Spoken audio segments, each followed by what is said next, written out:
Taglio del nastro sul riucimento a Mestre per la nuova idrovora, tassello fondamentale per la sicurezza idraulica nell'intera città di Terraferma.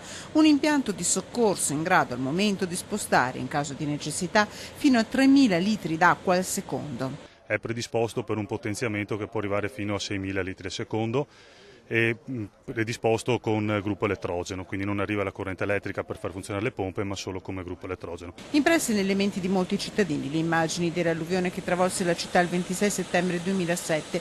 A 6 anni di distanza l'impianto di Riucimento, che a breve sarà dotato di sistema di telecontrollo, offre nuove garanzie ai mestrini. Quartieri come la Gazzara migliorano il loro grado di sicurezza e con questo impianto aumentiamo molto la flessibilità gestionale, quindi oggi la Gazzara può scaricare o passando sotto al Marzenego seguendo quel percorso oppure tramite questo nuovo impianto. 850.000 euro il costo della nuova idrovora, operativa fin da subito, realizzata dal Consorzio di Bonifica Acque Risorgive in collaborazione con la Regione grazie a una serie di economie di gestione. È riuscito a recuperare i soldi dal risparmio della metropolitana di superficie, perché un lavoro messo insieme, messo a regime, perché è giusto che le istituzioni si parlino.